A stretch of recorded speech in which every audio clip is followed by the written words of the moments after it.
This is one paper crane, and this is 1,000 paper cranes. I folded every single one of these as a gift for my girlfriend. I even wrote a personal message on each one.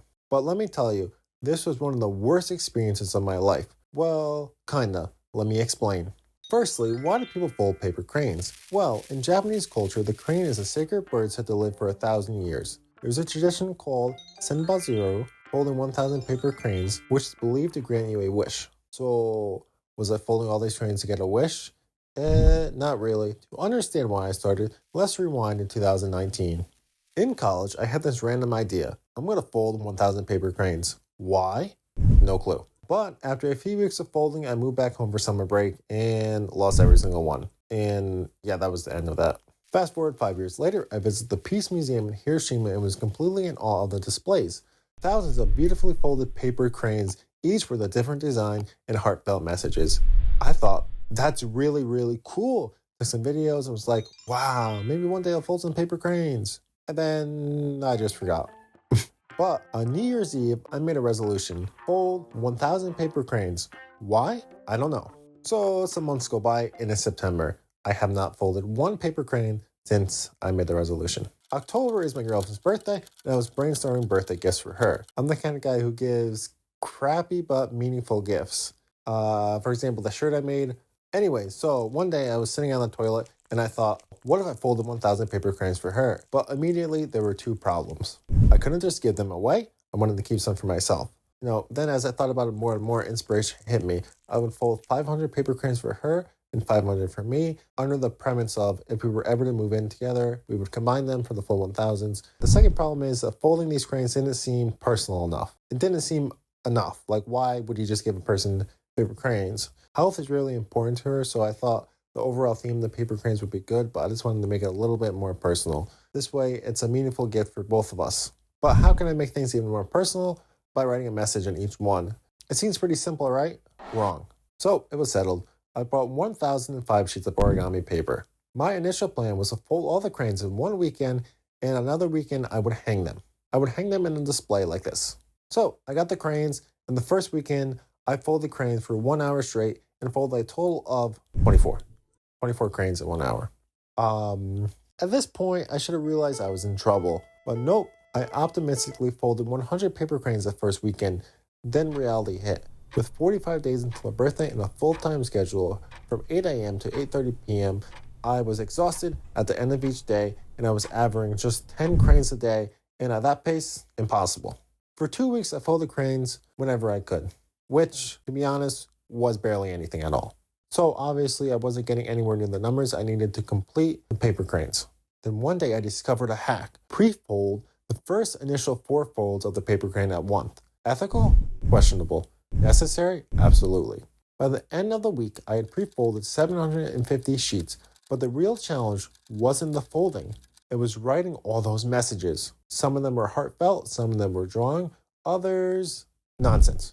A few of them were just apologies of the crane not being perfect. Was I going insane? Well, I didn't have time to think about that. So I folded. Then at one point I realized, wait, the messages are on the inside of the cranes. Is she even going to read these? Too late now. Now, it was 4 days before her birthday. I had Friday, Saturday, Sunday, and Monday to fold 400 more paper cranes and, of course, hang them. So on Saturday, I did what any reasonable person would do. I watched the 7-hour-long Call of Duty Zombies Easter egg storyline explained video while folding throughout the whole thing.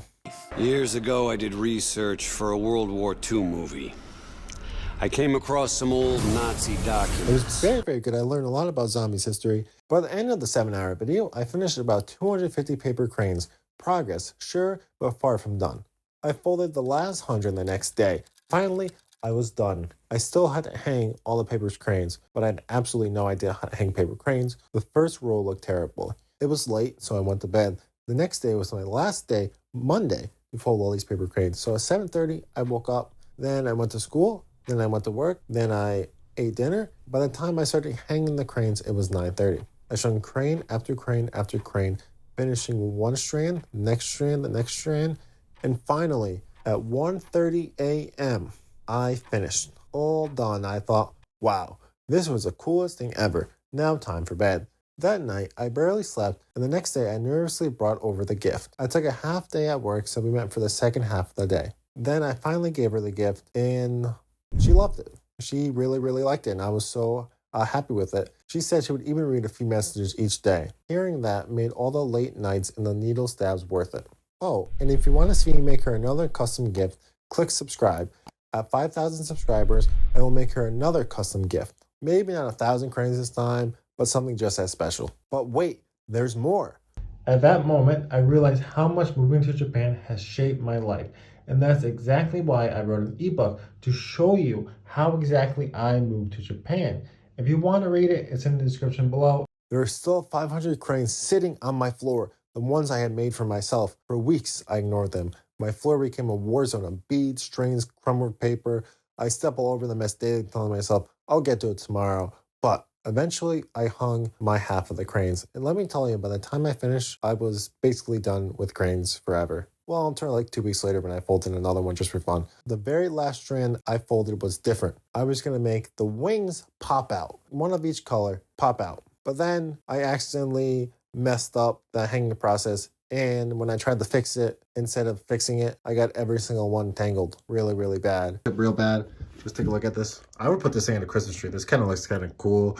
Am I just saying that to cope with my mistake of how much of a failure I am at everything I do? So instead of getting really mad, untangling them all and folding them again, I just decided, okay, that's good enough. It's a cool story. It looks cool like that. And then I hung it proudly on my wall. Well, I just kept telling myself, it looks good. It looks good. It looks good. That's kind of cool. That's kind of cool until I convinced myself that it's cool. Now, all my 500 cranes are hanging on my wall. As for my girlfriend, she's opening each one of the cranes. So if you're thinking about folding 1,000 paper cranes, maybe think about that again.